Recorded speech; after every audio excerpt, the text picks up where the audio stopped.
Ngayon mga kababayan, numulang lumutang si Senator Ronald Bato de la Rosa dyan po sa tanggapan ng Senado, ay hindi po natin maiiwasan at hindi po natin maiakila na malaki po ang ginampanan ng Philippine National Police para sa usapin, pangkapayapaan at pagpapanatili ng seguridad ng mga senador at ng mga empleyado at mga taong dumadalaw dun sa Senado. At sa kabila ang kilos protesta na ginawa ng ating mga kababayan, na natiling maximum tolerance ang pinanatili ng ating kapulisan. Dahil ang ating kapulisan ay wala pong pinapanigan na ikaw man ay pro-government, ikaw man ay anti-government, dahil Pilipino ang bawat isang na nandoon, lahat sila ay binabantayan para mapanatili ang pagkakaisa, mapanatili ang usapin ng seguridad. Kaya po mga kababayan, minsan may nakikita tayo hindi maganda sa ating ibang kapulisan, ay wag na po natin nilalahat. Dahil, ang sabi ko nga po madalas, mas marami ang pulis na totoong nagsiservisyo kahit anong oras, mainit, maulan, masamang panahon, kahit sila'y pagod, puyat. Nandiyan po sila para po maghandang mag-alay ng kanilang buhay.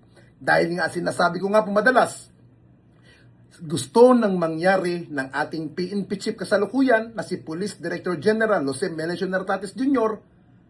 ang mapanatili ang mga kapulisan sa bawat sulok ng Metro Manila at maramdaman ng ating mga komunidad na may pulis tayong pwedeng lapitan sa oras ng emergency. Kaya po mga kaibigan, magpasalamat tayo sa ating mga kapulisan dahil kahit sila man ay pagod na, hindi nila magawang magreklamo dahil sa tawag ng tungkulin. Ako po'y sumasaludo sa ating kapulisan na mga tapat na nagtotoong nagsusumikap para mapanatili ang kapayapaan sa ating bayan.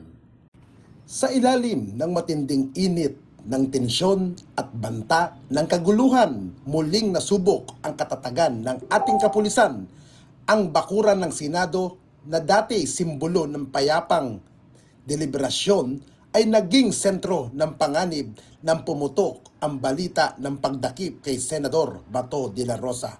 Sa gitna ng kaguluhan, komosyon at ang hindi inaasahan insidente ng barilan sa loob mismo ng gusali, nagsilbing matibay na pader ang Philippine National Police, PNP, upang pigilan ang naganap na anarkiya.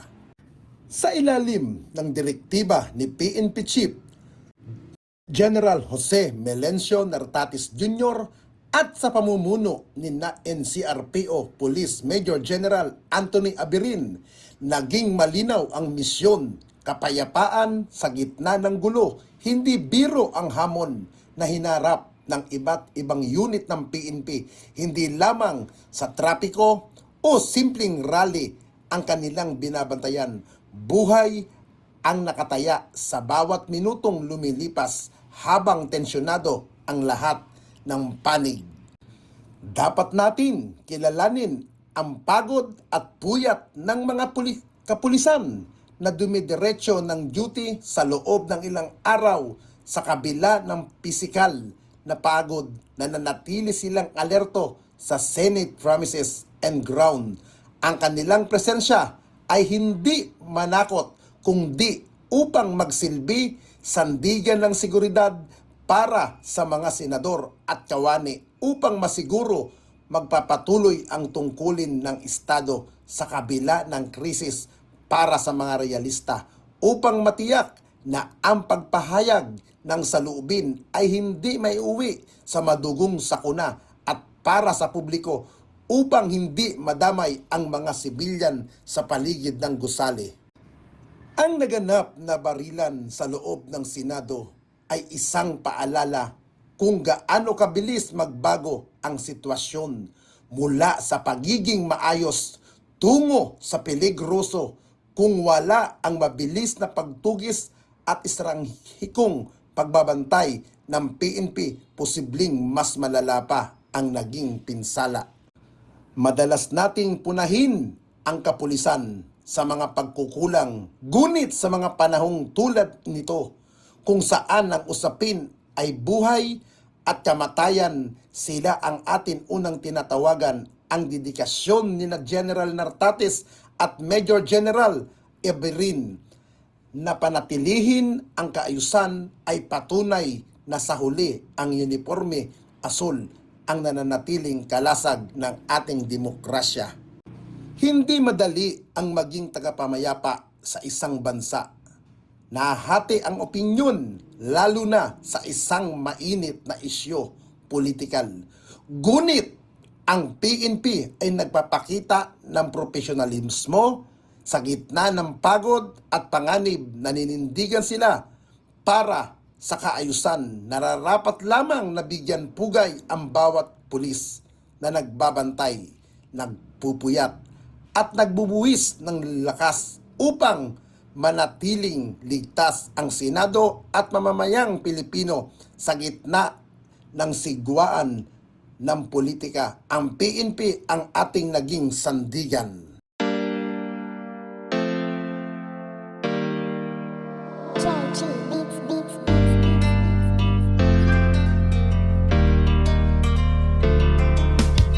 O pakinggan ninyo ang kanta na ito para malaman talaga kung anong mali ninyo. Buksan nyo ang mata, itigil ang panghusga. Laging ipasok sa isip, hindi lahat sila. Di porket merong pumatay, lahat ay damay-damay. Huwag nating iterno ang ibang pulis na walang sablay. Hindi lahat sila ay magkakapareha. Merong matino, merong baliko at merong mukhang pera. Bigyan nating respeto ang ibang kapulisan. Punasan naman natin ng tsapa nilang narumihan, ng ibang kasamahan nila na pwedeng pintasan. Huwag nating lahatin kasi lahat di tulisan. Bawat pulis ay mayroong pagkakaiba. Mayroong mabuti at mayroong ding masama. May mga kontento na at ganid ang iba. Pero tandaan ninyo na hindi lahat sila. Huwag naman natin lahatin ang mga kapulisan. Kasalanan ng isa'y hindi kasalanan ng lahat. Gusto namin na sabihin, huwag maging mapanghusga. Oo, may masasama, pero di lahat sila. Kahit ano pang sabihin, murahin sila o sisihin. Ang mamuhay nang wala sila, tanong kaya ba natin? Kasalanan ng isa ay di kasalanan ng lahat. May matitino din naman kaya't huwag yung nilalahat. Pag-alagad ng batas sa hukay ang binabaon. Ganyan din ba kaingay ang mga tao ngayon? Isinasawalang bahala para bang walang nangyari. Kadalasan kung may krimen, sa kanila nakadepende. Paano kung nagkataong sila naman ang nakahon? Sino ang tutulong kung sakali? Yan ay ang tanong. Ika ba nangangamba kung mawawala sila? Sino pang magtatanggol? Sino po protekta? Bawat pulis ay mayroong pagkakaiba.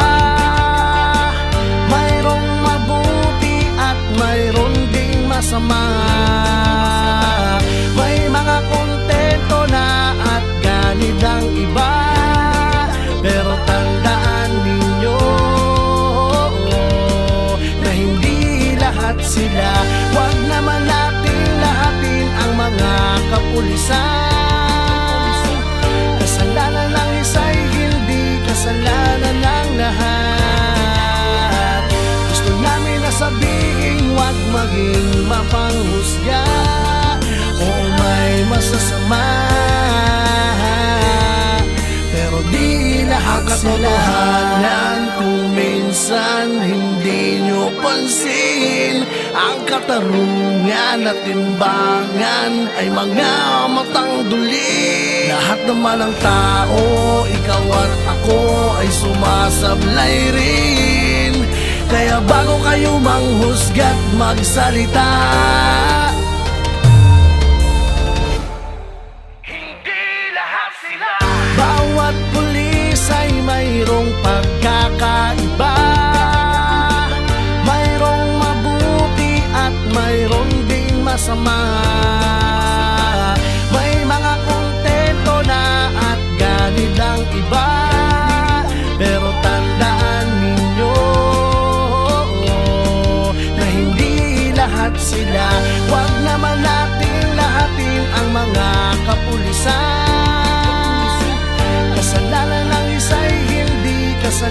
kasalanan ng lahat. Gusto namin na sabihin, wag maging mapanghusga. Oo, may masasama, pero di lahat sila. Husgahan lahat ng mga alagad ng batas. Hindi nyo alam ang mga pagod at dami ng sakripisyo na kanilang dinadanas. Dugo at pawis sa kanilang inaalay para sa katahimikan ng ating bayan. Hindi lahat sila.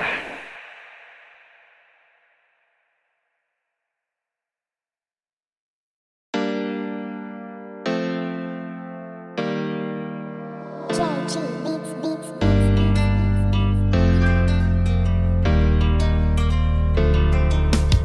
O pakinggan ninyo ang kanta na ito para malaman talaga kung anong mali ninyo. Buksan nyo ang mata, itigil ang panghusga. Laging ipasok sa isip, hindi lahat sila. Di porket merong pumatay, lahat ay damay-damay. Huwag nating iterno ang ibang pulis na walang sablay. Hindi lahat sila ay magkakapareha. Merong matino, merong baliko at merong mukhang pera. Bigyan nating respeto ang ibang kapulisan. Punasan naman natin ng tsapa nilang narumihan, ng ibang kasamahan nila na pwedeng pintasan. Huwag nating lahatin kasi lahat di tulisan.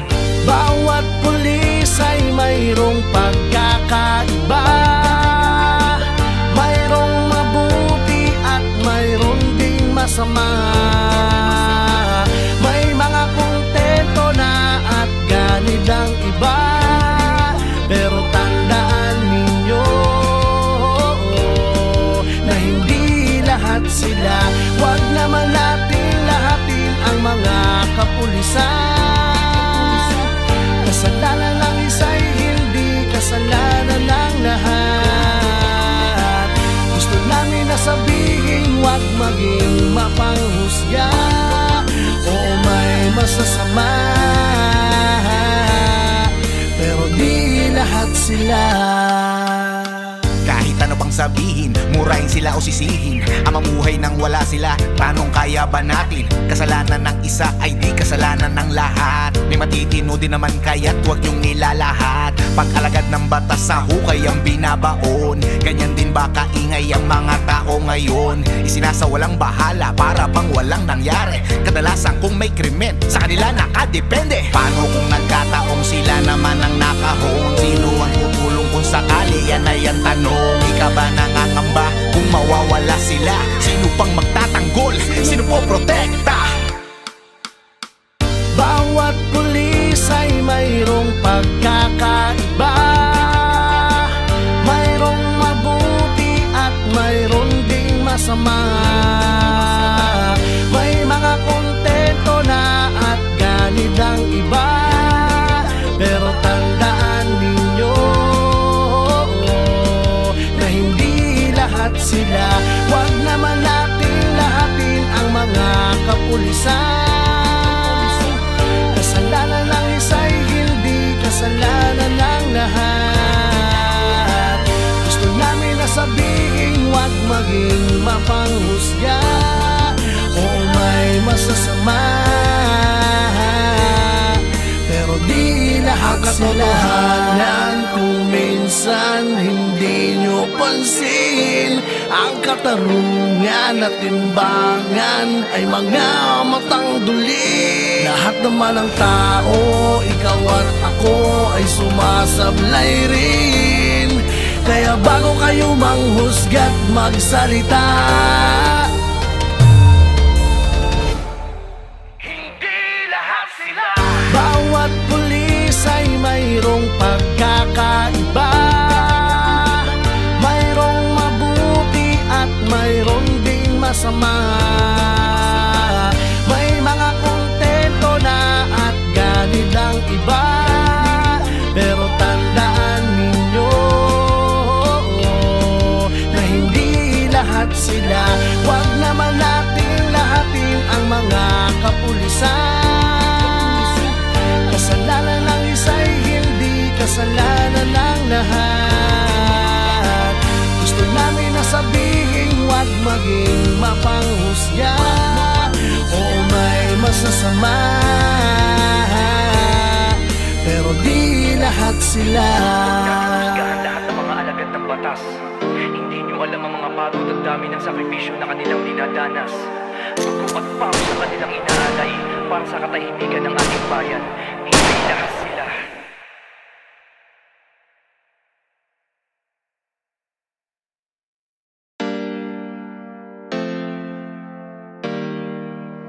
JG Beats Beats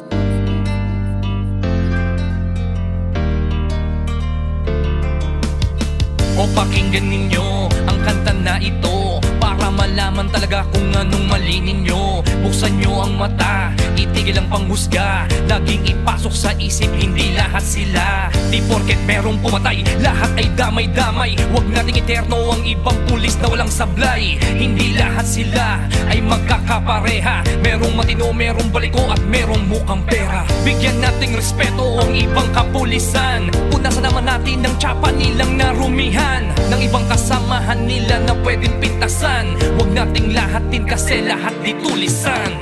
Bawat pulis ay mayroong pagkakaiba. Mayroong mabuti at mayroong ding masama. May mga kontento na at ganid ang iba. Pero tandaan ninyo na hindi lahat sila. Huwag naman natin lahatin ang mga kapulisan. Kasalanan ng isa'y hindi kasalanan ng lahat. Gusto namin na sabihin, huwag maging mapanghusga. Oo, may masasama, pero di lahat sila.